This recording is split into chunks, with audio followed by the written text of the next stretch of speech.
सभी साथियों को नमस्कार।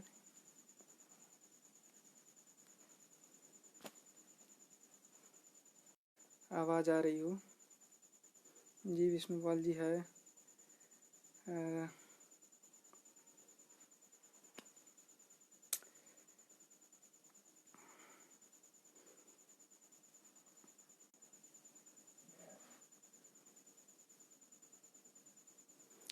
प्रशांत हेलो भाई, कुछ करवाओ। अब तो नेटवर्क का बहुत इशू आ रहा है।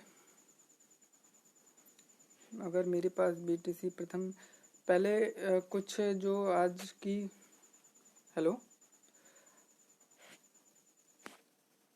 अगर आवाज़ आ रही हो तो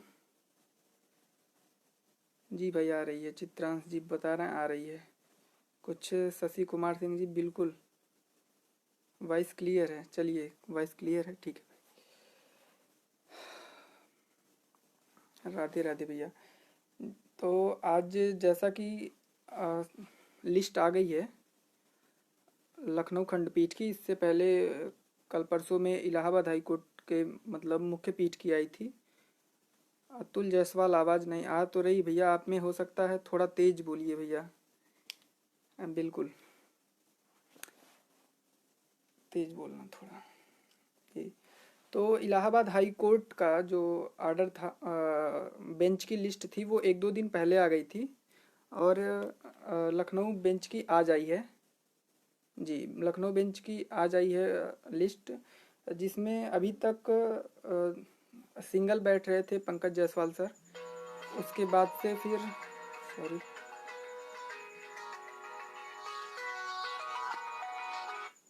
और उसके बाद से पंकज सर के साथ सौरभ लवानिया सर बैठ रहे थे। और जिसके भी प्रश्न हो, हिमांशु सिंह जी अगर आपके प्रश्न हो थोड़ा सा रुक जाइए, बस उसके बाद से आपके सारे प्रश्नों का जवाब दे देंगे, बस थोड़ा सा।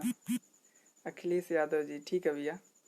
तो अब पंकज सर के साथ पवार सर बैठ रहे हैं। तो जैसा आपको पता होगा कि पवार सर और पंकज सर ने फाइनल हम लोगों के केस की सुनवाई करी थी।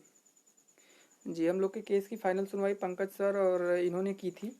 तो उम्मीद है कि जो केस की लिस्ट आई है उसके अकॉर्डिंग ये सिविल मैटर देखेंगे और क्रिमिनल वगैरह का कुछ मैटर देखेंगे। सर्विस मैटर, अपना जो केस है 69,000 शिक्षक भर्ती, वो सिविल सर्विस मैटर में आता है।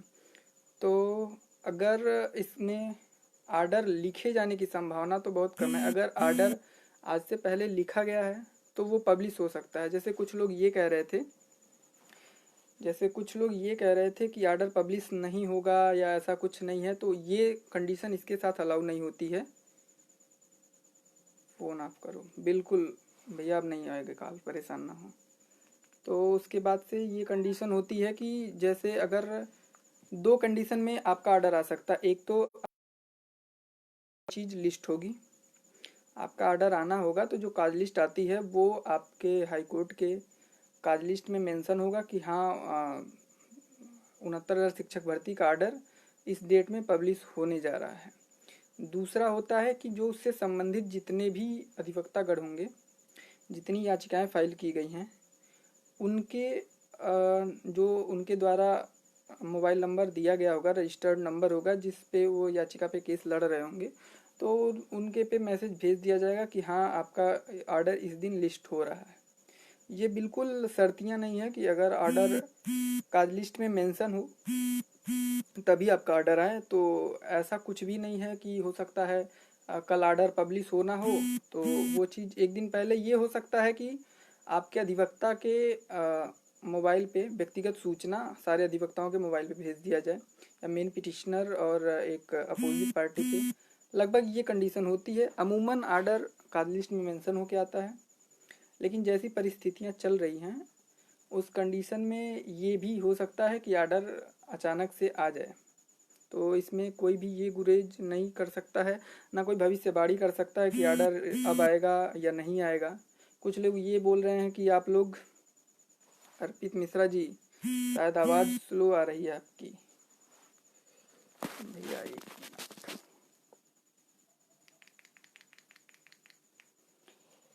हाँ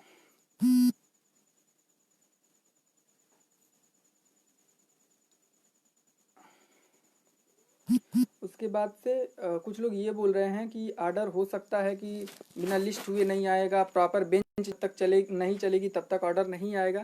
तो ये सारे कंडीशन फॉलो नहीं करते हैं। आप दोनों कंडीशन हो सकता है जैसा सिचुएशन बन रहा है। अब तक पंकज सर इतने दिन से चैम्बर में बैठ रहे हैं और पवार सर भी कोर्ट, मतलब दोनों लोग का अपीयरेंस है कोर्ट में, दोनों लोग का अपीयरेंस है। पंकज सर इन चैम्बर सारे केस को देख रहे हैं और पवार सर जो हैं वो अपने घर से अब तक देख रहे थे सारे केस को। यानी कि दोनों जो, मतलब हम लोग में जो दोनों हम लोग में जो दोनों अधिवक्ता जज साहब हैं वो दोनों लोग कोर्ट में बैठ रहे हैं। बाकी मुश्किल से 5 से 6 बेंच ही बैठ रही है जिसमें महत्वपूर्ण मामले सुने जा रहे हैं। अपना केस इस हिसाब से लिस्टेड है कि किसी में भी आ सकता है। सॉरी, लिस्टेड नहीं है, सॉरी। अब बात करते हैं कि आर्डर, लगभग लोगों का यही प्रश्न है कि आर्डर इधर आ सकता है नहीं आ सकता है। तो जो ये बेंच गठित हुई है एकदम स्पष्ट सुन लीजिए कि सिविल मैटर के मुकदमे इसमें देखे जाएंगे। जो मुकदमे इसमें लगाए गए होंगे, जो बहुत ज़रूरी होंगे, उन्हीं पे बस बात होगी। और अगर आर्डर लिखा गया होगा तो आर्डर आने की संभावना है। और जहाँ तक मेरा व्यक्तिगत मानना है, सबका अपना अपना अनुभव हो सकता है, मेरा व्यक्तिगत मानना है आर्डर लिख गया होगा। लेकिन आर्डर मई अंतिम सप्ताह से लेकर के जून प्रथम सप्ताह में लिस्ट हो सकता है, उससे पहले बहुत मुश्किल है। और उसके बाद से कुछ लोगों के आर्डर से संबंधित बस मेरा व्यक्तिगत ये सुझाव है कि बेंच बैठ रही है, आर्डर लिख गया होगा 100%। और जो भी कुछ उसमें बचा होगा, कुछ भी मैटर बचा होगा, जो चीज़ केस से रिलेटेड होगा, आर्डर से रिलेटेड होगा, वो इन 27 तारीख से लेकर के 1 तारीख के बीच में वो सारी चीज़ें हो जाएंगी। अब आते हैं कुछ प्रश्न बहुत ज़्यादा जो उठे हैं। लगभग ये प्रश्न पूछा गया था मेरे पिछले वीडियो को देखते हुए। बिल्कुल मई अंतिम सप्ताह से लेकर के जून फर्स्ट वीक से पहले आर्डर आने की संभावनाएं मेरे हिसाब से नगण्य है। बाकी आप लोग देख रहे होंगे यूट्यूब चैनल पर, फेसबुक पर कि आर्डर इधर आ सकता है, उधर आ सकता है। तो मुझे नहीं लगता है, मेरा व्यक्तिगत मानना है कि मई के अंतिम सप्ताह में आर्डर आएगा। बहुत वेट कराएगी ये वैकेंसी, बिल्कुल। अमित सिंह विसेन भैया बोल रहे हैं कि बिल्कुल सही है, आर्डर मई लास्ट में ही आएगा। हमारे प्रमोद भाई हैं, आयुष भाई हैं, अमित सिंह विसेन जी, मोहित द्विवेदी भैया जुड़े हुए हैं, भैया प्रणाम। अमित भाई भी जस्ट हैं। सीधा बोलो भाई, आर्डर अभी नहीं आ रहा है। भाई ये मैं व्यक्तिगत ये चीज़ नहीं बोल सकता कि आर्डर अभी नहीं आ रहा है, लेकिन 99% है आर्डर मई अंतिम सप्ताह में आएगा। अब प्रश्न पर आ जाते हैं, एक एससी की सीट खाली जाती है तो क्या? भाई इसी पे मैं आ रहा हूँ। इस पिछले वीडियो पे मेरे सबसे ज़्यादा प्रश्न ये थे कि कोई ओबीसी का कैंडिडेट, कोई एससी का कैंडिडेट, कोई एसटी का कैंडिडेट, अगर वो आरक्षित श्रेणी का कैंडिडेट, सीधी सीधी बात ये है कि आरक्षित श्रेणी का कोई भी कैंडिडेट अगर जनरल की सीट पे फाइट करता है तो क्या वो जनरल की सीट पे फाइट करेगा या अपने कैटेगरी के? अभी सुप्रीम कोर्ट का एक आर्डर आया था, उसके बिहाफ पे सारे लोग लगभग यही प्रश्न कर रहे थे। तो उसमें सुन लीजिए, अगर कोई भी कैंडिडेट जनरल के कट ऑफ पे क्वालिफाई करता है, मतलब अगर जनरल के कैंडिडेट जो होते हैं उनका गुणांक 70 जाता है और एक ओबीसी या एक एससी कैटेगरी का कैंडिडेट भी 70 पाता है, तो वो जनरल की सीट ही लेगा, अपनी ओबीसी की सीट छोड़ देगा। ये स्पष्ट सुन लीजिए। बाकी लोग अभी ये कह रहे थे, अभी कुछ लोग ये कह रहे थे कि नहीं ऐसा नहीं है सर, एससी की सीट पे ही वो लेगा, सुप्रीम कोर्ट का आर्डर आया है, लोक सेवा आयोग ने ये चीज़ लगा दी है। तो ऐसा बिल्कुल नहीं है। फिर बाद में करिए, आप कंटिन्यू रखिए। जी बिल्कुल।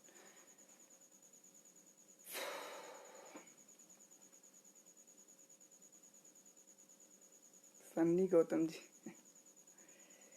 तो दूसरा प्रश्न ये था आप लोगों का, सबसे ज़्यादा दूसरा प्रश्न ये था कि कई लोगों के फॉर्म भरने में उनके एकेडमिक सर्टिफिकेट का, जो किसी के पिता का नाम की जगह पे माता का नाम हो गया है, माता की जगह पे पिता का नाम हो गया, में जो उनका नंबर था, जैसे मार्कशीट में किसी का सीरियल नंबर था वो हाई स्कूल की जगह पे इंटर का हो गया, इंटर की जगह पे हाई स्कूल का हो गया, या इंटर के ही जगह पे कोई अन्य नंबर उनका पड़ गया है, तो दस्तावेज से संबंधित जितनी भी त्रुटियां हैं, ध्यान दीजिएगा कि नंबर से संबंधित नहीं, दस्तावेज से संबंधित जितनी त्रुटियां हैं वो आप एक एफिडेविट के माध्यम से वो चीज़ आपका सही हो जाएगा।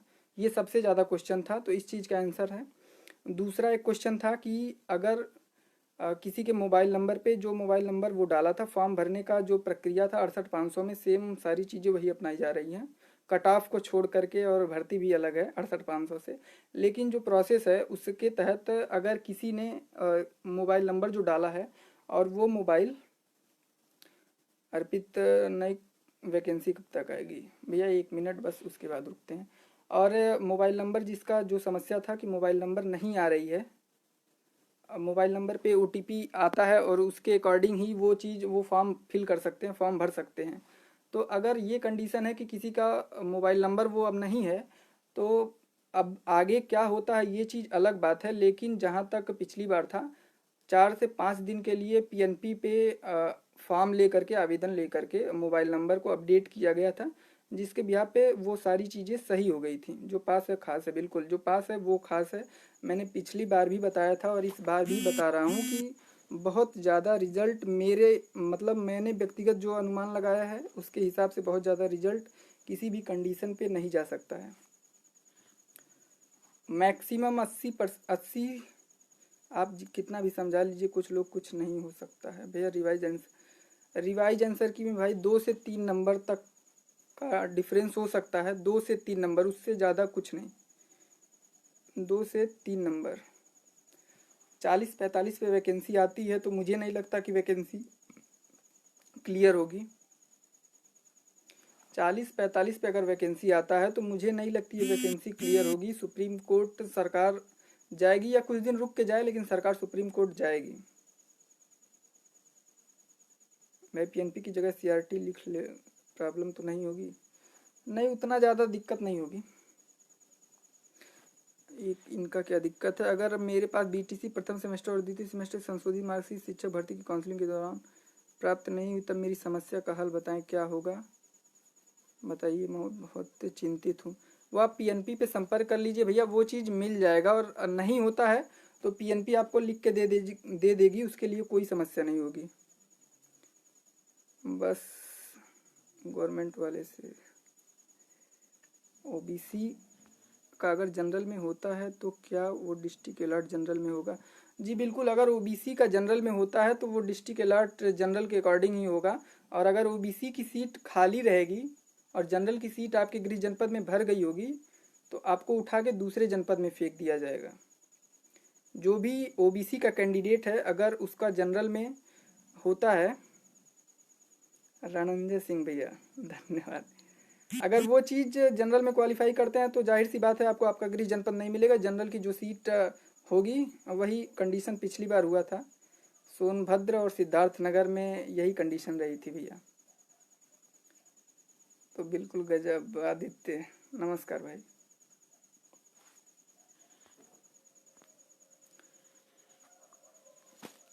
ऑर्डर लगभग 90%, 60-65 पे आने की उम्मीद है।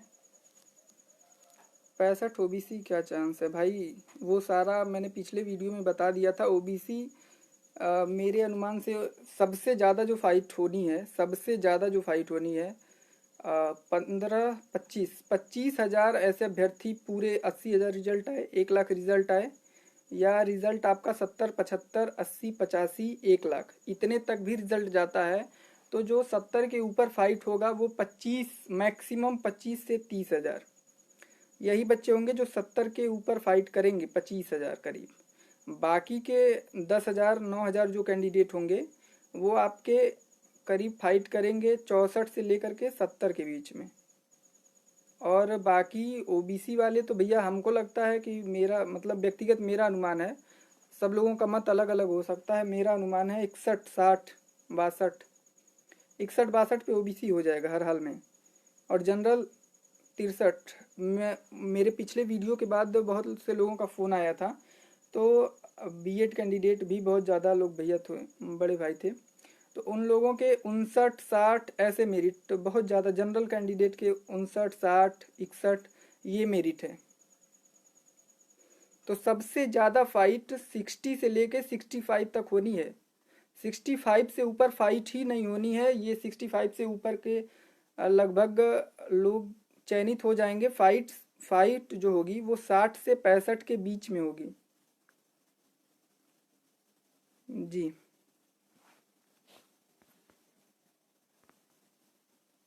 एनसीईआरटी 55-60 कुछ बीच का रास्ता कुछ भी नहीं होगा भैया।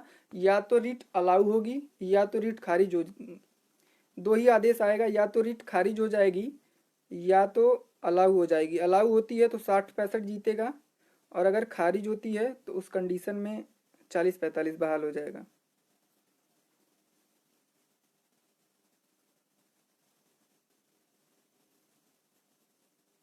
बढ़िया भैया।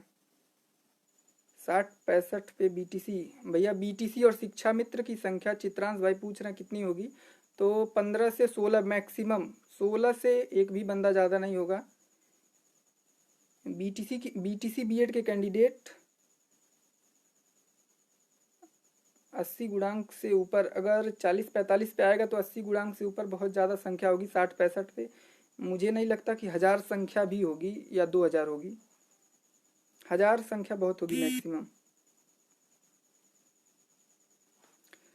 और जैसे कुछ लोग पूछ रहे हैं कि अगर इधर भर्ती आर्डर आ जाता है, अगर इधर आर्डर आ जाता है 27 से 1 तारीख की जो बेंच बैठ रही है पंकज सर की, अगर इसमें आर्डर आ जाता है तो बाकी सुबोध कुमार विद्यार्थी जी स्वागत है भैया। पूछ रहे हैं कि अगर आर्डर आ जाता है तो उस कंडीशन में क्या होगा, अगर हमारी भर्ती शुरू हो पाएगी। तो निश्चित रूप से जो बाकी की प्रक्रियाएं हैं, पिछली 68-500 में रिजल्ट आने के 11 दिन में सारी प्रक्रियाएं कंप्लीट हो गई थी, और 13 से 14वें दिन में नियुक्ति पत्र बांट दिया गया था। तो अगर इधर आदेश ना आए तो ही बेहतर है। कब तक क्या हो सकता है इतना तो बता दो बस भैया ठाकुर साहब। रवि जी 60-65 जीत चुका है, बस आर्डर आने दीजिए। भर्ती जुलाई में शुरू होने की संभावना। जी जुलाई से पहले भर्ती शुरू होने की उम्मीद बहुत कम है। गर्ल और बॉयज़ की मेरिट अलग अलग नहीं, गर्ल्स बॉयज़ की मेरिट अलग अलग नहीं होती है। गर्ल्स बॉयज़ की मेरिट अलग अलग नहीं होती है। 115 से ऊपर कितने बीएड होंगे, यस के यादव जी पूछ रहे हैं भैया। 115 के ऊपर बीएड मुश्किल से 10% मान के चलिए। 110 नंबर के ऊपर 10% मान के चलिए। 80% रिजल्ट आता है तो 10% आप निकाल लीजिए, 8000। मैक्सिमम 20% निकाल लीजिए, 16000। नमस्कार आलोक भैया। भाई 40 पे कितने शिक्षा मित्रों की संख्या एक बार मैं फिर से कंफर्म कर दूं आपको। 68-500 में 27,000, 68-500 में 27,000 कुछ शिक्षा मित्र बचे थे। 2018 के टेट में करीब 22, करीब नहीं मतलब 22 के ऊपर शिक्षा मित्र पास हुए थे। 22 इसके 49,000 शिक्षा मित्र, 10,000 मानेंगे अगर 49 में, तो 39,000 हर हाल में शिक्षा मित्रों की संख्या। 40-45 पे करीब 39 से 40,000 में 30 से 35,000 मान के चलिए। 40-45 पे कौन बंदा नहीं होगा जो 60 नंबर और 65 नंबर ना ला पाए। कोई भी ऐसा बता दीजिए कि 60-65 पे 60-65 नंबर ना ला पाए 150 में।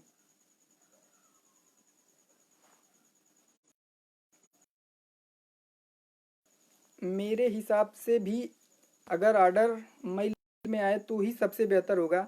इधर अगर आर्डर आ गया तो भर्ती फंसने के 90 से 100% चांस है। अगर इधर आर्डर आ जाता है हम लोगों के फेवर में, आर्डर 60-65 पे इधर पब्लिश होता है तो 100% है कि भर्ती फंस जाएगी। अगर जून फर्स्ट वीक में आर्डर आता है तो ही वैकेंसी हो पाएगी। इधर आया तो अर्जेंसी मैटर लगा के सुप्रीम कोर्ट से आप लोग ये चीज़ ध्यान दीजिए ना कि अगर शिक्षा मित्रों के अगेंस्ट में 40-45 पे आर्डर आता है तो वो लोग से बड़ा वकील करके और जो याचिका फाइल की जाती है उसमें ये चीज़ दिखाया जाता है कि सर अगर ये इस आर्डर पे स्टे नहीं लगा तो हमारा नुकसान होगा और हम इस भर्ती से बाहर हो जाएंगे। तो प्रथम दृष्टया कोई भी जज होता है, प्रथम दृष्टया माननीय कोई न्यायाधीश हो, वो उस भर्ती पे स्थगनादेश दे ही देता हर कंडीशन में।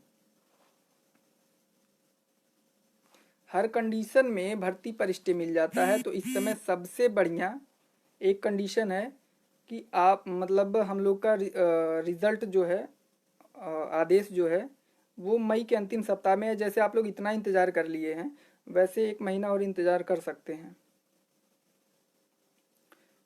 माननीय मुख्यमंत्री महोदय का स्पष्ट आदेश है, माननीय मुख्यमंत्री महोदय का स्पष्ट आदेश है कि 30 तारीख तक पब्लिक गैदरिंग नहीं होगी किसी कंडीशन पे। तो आप कैसे समझ सकते हैं, आप कैसे समझ सकते हैं कि हम लोग की काउंसलिंग हो जाएगी। और काउंसलिंग नहीं हुई भैया तो भर्ती पूरी की पूरी फंस जाएगी। अगर काउंसलिंग नहीं हुई तो भर्ती फंस जाएगी 100%। तो इसलिए सबसे बढ़िया है कि ऑर्डर सबसे लास्ट में आए और उस कंडीशन में हम लोग भर्ती को पूरा करा लें 15 से 20 दिन में। तो करते हैं नेटवर्क।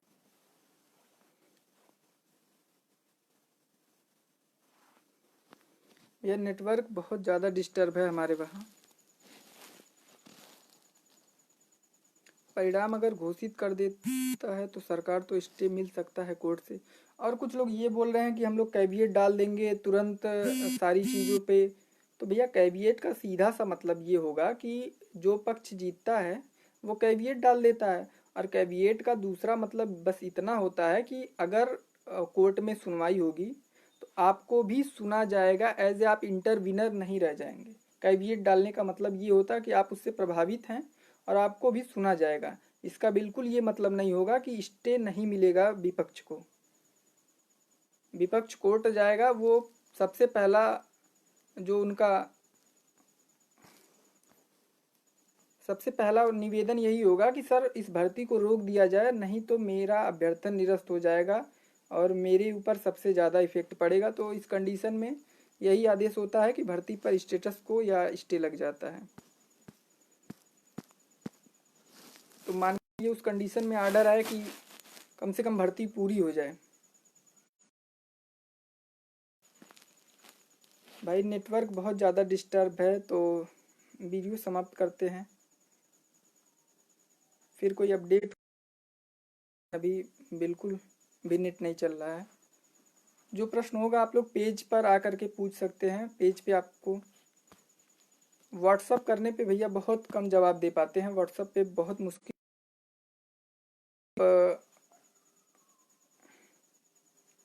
आप पेज पर मैसेज करिए, पेज पे मैसेज देख के हम प्रयास करेंगे। बाकी जितने लोगों का प्रश्न आया था वो प्रश्न का जवाब देने का हम पूरा प्रयास किए हैं। तो अगर आप लोग पेज पे प्रश्न करेंगे तो उस चीज़ को उम्मीद है 2000 भाई हैं, प्रमोद पाठक जी हैं, प्रमोद भैया बहुत सक्रिय सदस्य हैं हमारे, आयुष दुबे भाई हैं, अमित सिंह विसेन भाई आज जुड़े हुए हैं, आदित्य सिंह हैं, शिवेंद्र जुड़े हुए हैं, राघवेंद्र सोमवंशी भैया जुड़े हुए हैं।